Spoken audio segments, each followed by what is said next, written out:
Hey everyone, and welcome to my channel. Today I want to do my February wrap up and talk you through all the books that I managed to read in February. So I managed to read 9 books, which is much better than my January went. In January, maybe you remember, I only finished 4 books. So yeah, 9 is much more where I want to be. Usually I read between like 7 and 9 books per month, depending on like how much time I have. In February, I had a couple of days off, so that definitely helped. And I also read a couple of shorter books because my January was like very full with like very big books. So yeah, I think we're just gonna go through those books. Before I go into the individual reviews, I want to talk to you about a couple of stats. These stats have to do with my goal of reducing my TBR, my physical TBR, to 0. So we will see how I did with that. And spoiler alert, I did not do great. And after that, I will go into individual reviews of all of the books. So as a quick reminder, I started out the year with 37 books on my TBR. So I was very happy to be under 40. But then January was my birthday month. So my TBR went up a little bit in January. And so I started February with 43 books on my TBR. We did have quite a bit of increase there. So now the goal is to get back under 40 again. So there is 3 main numbers that we have to consider when we talk about my TBR. The first number is how many books I've read, and I already said that. I finished 9 books in February, which was quite satisfying. Then we have the number of books that I have bought, and that includes books that have been gifted to me. And unfortunately, that was 6 books in February. Now 4 of those were still like late birthday gifts, and the others were audiobooks. So yeah, you can already tell it's not going super great. And then last but not least, we have the number of books that I have borrowed, and for February I borrowed 5 books. So yeah, if we're doing the math, it's already not looking very promising, to be honest. And then we have like one more number that makes everything even more tragic, and that is that I also had 1 reread in February, so that actually did not reduce my TBR. Now, if we take all of these numbers together, 9 books read, 6 books bought and received, and 5 books borrowed, 1 reread, we end up with 3 books added to the TBR. So unfortunately, by the end of February, my TBR is at 46 books, which kind of hurts. It kind of hurts. Like, I was so like close to like 35, and now I'm so close to like 50 again, which yeah, it's definitely not going super well. But March, I'm really counting on March. Now, yeah, let's leave those sad stats behind us and go into the book reviews.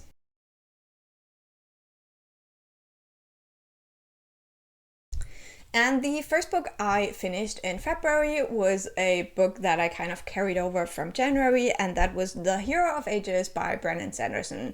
This is the 3rd book in the Mistborn Era 1 trilogy. I did a whole reading vlog for that trilogy, so if you want to hear all of my thoughts, you can go and check that out.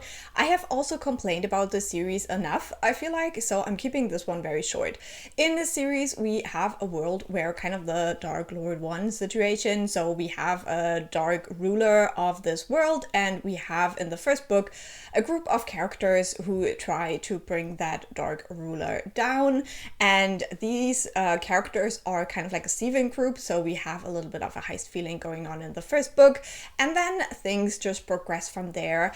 And in this final book we do get like the closure of that first arc in this world, and I gave this book a 3.5 stars. Unfortunately, this first trilogy was just very boring to me. It tried to be a lot more profound than it actually worked out to be, and I didn't connect to any of the characters, which if you're a character-driven reader, that is just like very sad. And so for example, there was like one character that was like really important for the first and second book, and then like 40% into the third book, I was like, where is that character? Like, it just occurred to me that I couldn't really remember where they were. And then, like, thinking really hard about it, I remembered that this character died in book 2. And I forgot about it again because I just didn't care.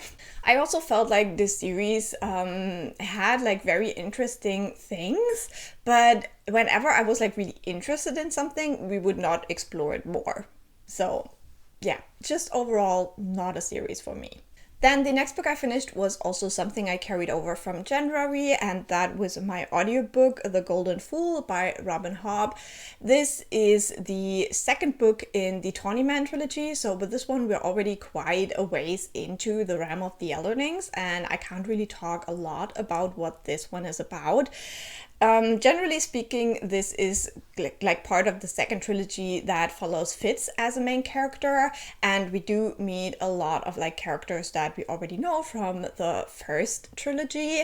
However, this one has very different themes. It dives much more into the different like magic like magics that we have in this world, and we also have like this strong theme of like one kind of magic users being very oppressed and they're fighting against that.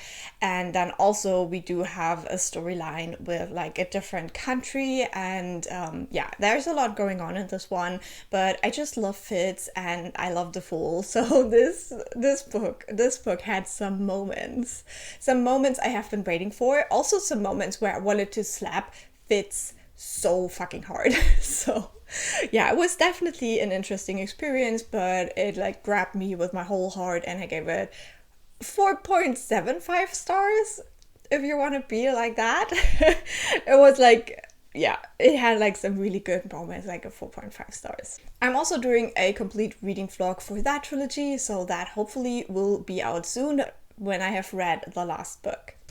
Next up, I finished a short book. It was also an audiobook, and that was The Haunting of Tram Car 015 by P. Djèlí Clark. This is one of the novellas in the Dead Djinn universe, and it was the kind of last novella I had to read before going into the full-length novel, so I'm intrigued to do that soon. In this one, we follow two detectives that are called in because one of the like magical tram cars in this world is haunted. Like there's something going on with it, some being is like in there and it attacked someone. And in this one we do have like a magical Cairo situation, so it has like steampunky vibes, and it is set in like the early 20th century, so definitely very great vibes. I really enjoy this world. I don't know whether I like loved the plot of this. I had like some idea. I wanted it to go into a bit of a different direction at the end. This also had a lot of mention of the suffragettes, which I thought was very interesting, and in the end I gave this one 4 stars. Then I finished another audiobook, and that was Burn Down, Rise Up by Vincent Tirado. This one is a YA horror thriller kind of book. In this one we follow a main character whose mother is a nurse, and something happens and the mother ends up in a coma, and our main character is kind of trying to figure out what's going on because it's like all very mysterious and very strange, and it turns out that there is like something supernatural going on. And so our main character teams up with an old crush, and they try to solve this like thing so that our main character can save her mom. And this was really great. This deals a lot with the Bronx as a place, and then also the like terrible fires and burnings that happened in the Bronx. And so it has this like historical perspective to it, and I think it's like really interesting because like having stuff like that in a YA novel is always great because people learn about something they didn't really know maybe before, and then they can go and deep dive into that and learn more. So I always love it when there is like an educational thing to a YA book, and this was still like really fun. This is not like dry history or anything like that. I really enjoyed the way that the historical aspects were connected to the horror aspects of this book.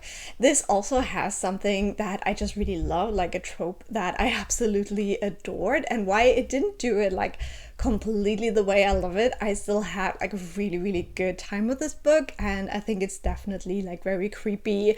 I enjoyed the main character. She's like very headstrong. We do have a sapphic romance in this, so yeah, all the ingredients, all the good stuff is here. So in the end, I gave this one 4 stars as well. Then I also finished reading The Good House by Tananarive. Again, I did a whole reading vlog for this book because this is one of the authors I wanted to try this year. The vlog is already up, so you can go and check it out if you want to. To summarize quickly, I really enjoyed this book. This was written in the like late 90s, early 2000s, so it has like this very interesting nostalgic vibe to it. It also has some of the like problematic aspects of books that were written during that time, but I felt like less so than other books I have read that were written during that time. In this one, we follow a woman called Angela, and she has inherited this house, the Good House, and she grew up there with her grandmother Marie, and now Angela is separated from her husband, and her teenage son lives with the husband, but every summer she takes her son to the Good House because she thinks that the ghost of her grandmother is still there and that they can form a connection there. But then when we start out the book, something absolutely terrible happens. The first chapter of this is so tense, so well done. I would highly recommend not reading the description, like the blurb of the book, because it spoils what is happening, and I did not read that, so it had just so much more intensity for me because I did not know what would happen. This book also reminded me of a Stephen King novel with some of the good bits, but also some of the bad bits. The one thing that really bothered me with this one is that towards the end there is a lot of sexualized violence in this book, and I thought we just didn't need that. Like, you don't need a villain to be like sexually violent. They can just be violent and that's already enough, you know what I mean? So in the end I gave this one 4.5 stars. Then the next book I finished was Afterlives by Abdulrazak Gurnah. This is a book that is written by an author from Tanzania, and this also deals with the colonial history of what is now Tanzania. In this one, it is a little bit complicated, but I would say in the end our main character is Hamza, but we do first get introduced to a ton of other characters that like in the end are still important, but it's like a weird like story structure, and that's also one of my biggest critiques of this book, is that some parts were like really unnecessary and then other parts were like super rushed. Especially the ending is like so rushed, and it just didn't really make sense to me in the end, unfortunately. But I still really liked reading about this colonial history, especially because the German colonial forces played a big role in that, and I think we do not learn enough about the colonial history of Germany in German schools, so it's good to have books that at least teach us a little bit about that. Still, some things in the end, just like from a character standpoint, did not make sense to me in this book, and so I gave it 3.5 stars.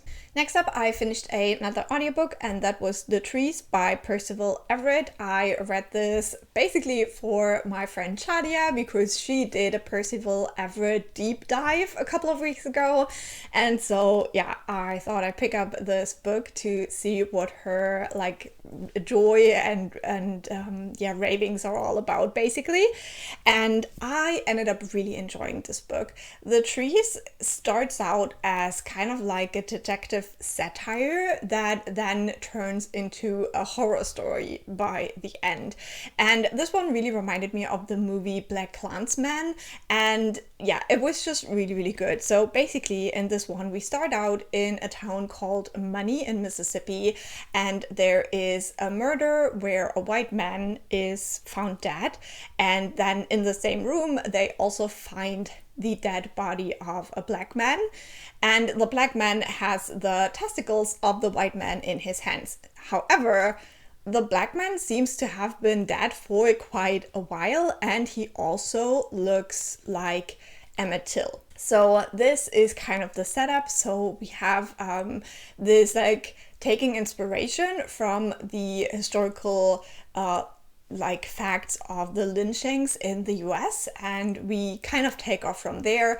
And at first we are following like two black detectives who are sent to Money, Mississippi to investigate this, and we see them kind of clash with the like white dudes at the sheriff's department there. So yeah, it's just so much more. It just expands for such a short book. It really does a lot.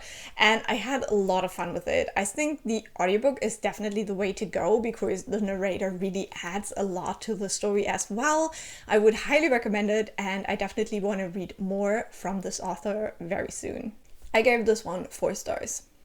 Then I thought I'd try something like different, and yeah, maybe went in a little bit too optimistic into this situation, but I decided to read You Made a Fool of Death with Your Beauty by Akwaeke Emezi. Now, I will talk about another Akwaeke Emezi book in a second, and that is the reason why I went in with very high hopes, even though this is technically a romance novel, and I don't really love romance novels.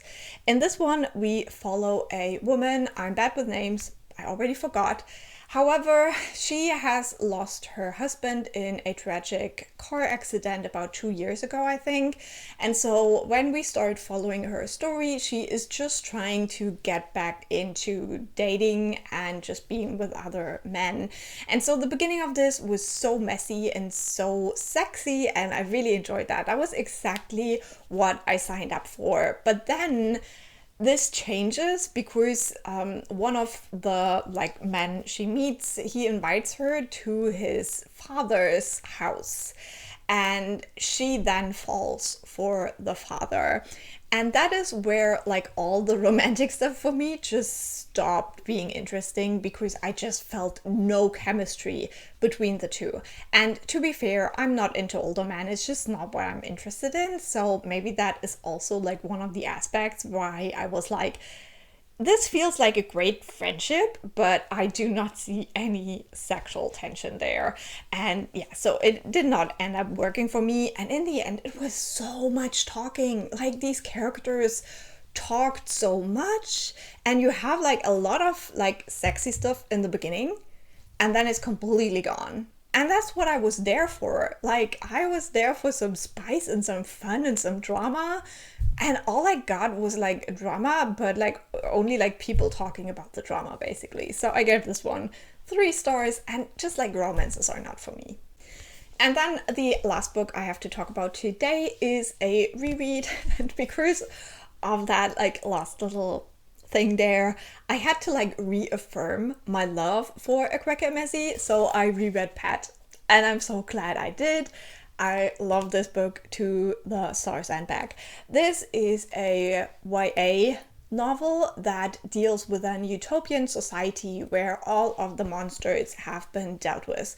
And when they say monsters, they basically talk about oppressors, people who hurt other people, like that kind of like human monsters. So those are all gone. We have this utopian society, and we meet a trans girl called Jem, and Jem basically grew up in this world. She has never seen a world with the monsters in it, but her parents have. And her mother is an artist, and she creates this like really weird painting, and then there is a little bit of an accident with it, and Jem brings it to life, which results in Pat. Pat is this weird creature that comes out of the painting, and it says, hey, there is a monster here and we have to hunt it. And it's so good. Like, I would say do check out content warnings for this because it deals with something very horrific. The way it deals with it, I think, is absolutely done really well. Shows it in its complexities without being like exploitative at all. And I just love this book so much. I love these characters. I want to live in this world. So yeah, this reminded me that I absolutely love Akwaeke Emezi still, and I will read more of their books for sure. And with that, we have come to the end of the video. I would love to hear in the comments what your favorite books were that you've read in February. I always am looking for more great book recommendations, so definitely let me know. I would also really appreciate it if you left a like, because that really helps me out. And if you haven't yet, you can also subscribe, and I will talk to you very soon. Bye!